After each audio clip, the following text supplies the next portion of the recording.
Hey guys, Akil Stokes here. Welcome back to the final chapter in our unofficial 3-part series on discretionary trading. In the first session, we shared with you on YouTube an example of a trader that used too much discretion and kind of the problems that it can get you into. Part 2 later that night was only on the podcast, so audio only, where we talked about the differences between discretionary trading and systematic trading and kind of that hybrid section that I fall underneath into. And today in part 3, we're going to head over to the charts. I'm going to show you a live example of how we actually do that rules-based discretionary trading by sharing with you a trade that I took in the live room earlier this week. I've also got some big news about the live event coming up. I'll save that for the very end. Let's hop in and I'll see you guys in a little bit. Good old Beastly here has put in a very bearish day. Can you tell? Can anyone tell? Newer traders? Can you tell that today's been bearish? Raise your hand if you can tell. How can you tell? Perhaps that big red candle there. Maybe, right? The ultimate bigger level of structure, zone of structure, is going to be down here on the daily. Bigger, badder Gartley pattern as well forming. We don't need to worry about that yet because it's got to get all the way down here to do that. But something could be forming as well. I haven't measured it out, nor do I care at this point. But we go down to the 4 hour, and this is interesting, right? We have our bigger level of structure. And this is important to understand because we know that underlapping levels of structure are to be noticed. Doesn't necessarily mean you can't trade, doesn't necessarily need to be scared of them, but you do want to pay attention to them. So we do that underlapping level of structure, but we are currently at a current level of structure. We're also currently putting in an inside bar, right? And I hope you got my email response this morning, Ali. Good question, by the way. We're currently putting in an inside bar, right? So a little bit of consolidation. Now, we go down to the hourly, and you can see that we are forming a potential double bottom. In fact, if we can get down to this level, the start of that box, and not close below that level, the bottom of that box, we would have a confirmed double bottom. So you have 30 minutes to wait for this, right? Now, you have a double bottom. You are at structure. What else can we add here? We've got an RSI oversold, really oversold, because again, my oversolds are more extreme than the traditional default oversold and overbought, which you shouldn't assume are the best just because they're the default. We don't have divergence yet. We might have divergence. We don't have divergence actually, because price is rising while the RSI is rising, so it is moving naturally. You do have this interesting like head and shoulders pattern forming on the RSI. I don't know how you guys can see that. You do have this interesting head and shoulders where we came down, left shoulder, working on a right shoulder here. So you got those things. If you, again, bring in a volatility band, right? You have a break and close below the Keltner channel, so a rubber band that has been expanded and whatnot. Right? So you can start setting up your potential trading opportunity if you're interested in this. So let's start with stops, right? Let's take a page out of yesterday's discussion on discretionary trading, where we talked about the differences between discretionary trading, systematic trading, and then, like, if you could imagine a Venn diagram, that sweet spot in the middle being rules-based discretionary trading. And one of the examples I shared with you was an ATR. So my stop losses are an ATR, but I use an ATR zone. So what I'll do is this. I'll ask myself, what is my ATR of my most recent candle? It is 31. I'm going to look at the low, so the first bottom of this double bottom. That's going to be 202.03, and I'm going to subtract 31 from that, which is going to be 201.72, right? So a 1 ATR stop would be at 201.70. Well, yeah, let's use the full horizontal line because we need to go back.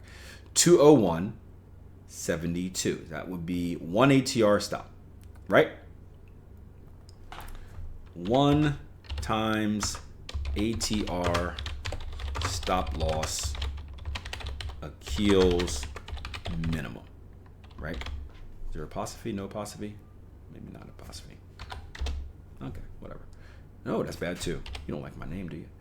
Akil's minimum.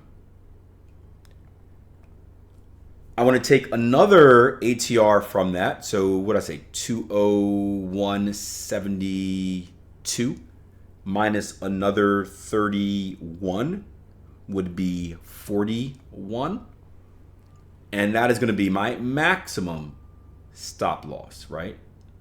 Because it is a 2 ATR stop loss. So let's write that down as well. 2 times ATR stop loss Akil's maximum stop loss, right? So these are the zones, right? My stop loss must be at least at blue line here, and it cannot be beyond red line there. So we're just gonna, and I'll change the colors, but we're just gonna let that settle for a second, and we'll dive back into it later. The next question I have for you guys is going to be targets. Where would you be interested in taking your targets? Targets, that's my fancy way of saying it. So this area, or a little bit below that 50% area. So pretty much right here. This zone, with specifically looking below that 302. So this is the zone I'm looking for. This, I'll make this a different color because it's better than all your zones. No, I'll make it a different color so it stands out. But this is the zone. Hey, no, I didn't want that. There we go. This is the zone I'd be looking for. But no matter what zone you are looking for, the next step is you want to see, can you get a risk reward? So let's start by measuring, and I'm going to shorten this zone a little bit because again, I'm not interested in anywhere above 203. The even handle number. So right here, and personally, I'm interested at the very bottom of this zone, so right below the 382. So let's say my target, or excuse me, my stop loss is here at the green line, Akil's minimum. I told you we get back to it, right? Let's take a Fibonacci retracement from my target, or target if you're fancy, to my stop loss. And I know that if I'm someone that requires a one-to-one risk reward requirement, I need an entry reason below this 50%. So I know that if we get a double bottom, then my double bottom entry must be below that white line in order to enter a trade. Now, going back to our overlapping level of structure from earlier, which I said you don't need to fear, but you probably should be aware of it. Let's ask ourselves this question. We have a zone of stop losses, right? A minimum and a maximum, right? A floor and a ceiling, which are kind of reversed because the ceiling is below the floor, but you get what I'm saying, right? Let's scroll back, look it to the left, and ask ourselves, does one level of structure, or stop loss, you can tell what I'm looking at already, does one level of I often say structure by accident. It will be me and the missus at night, and structure accidentally slips out. I'm like, oh no, sorry. You're thinking about the charts and not me, aren't you? You got me. I got open trade on. It's at structure right now. I'm sorry, babe. I'm sorry. I'm a trader. What can I say? But let's ask ourselves the question: does the maximum stop loss provide me with any advantage over the minimum stop loss? Or is there a place in the middle that you think would make your situation a little bit safer? What do you guys think? Because we're tempted to just say, whoa, Akil, I'm going to take the bigger stop loss because if it's a bigger stop loss, it means more safety. No, it doesn't, right? It doesn't. This is why we test maximum adverse excursion. It doesn't. A bigger stop loss just means that you could be just as wrong as you were at the smaller stop loss and lose more money. Who wants to do that? Raise your hand if you like being just as wrong but losing more money for being wrong. I don't know about you, but if I'm going to be wrong no matter what, I want to be wrong and lose as little as possible. So we just don't want to adjust it just to adjust it. And that's a mistake that many traders make. They assume, oh, it's further away, it must be safer. We don't want to judge safety simply off of how far our stop loss is away. We don't want to judge safety off of how close it is either.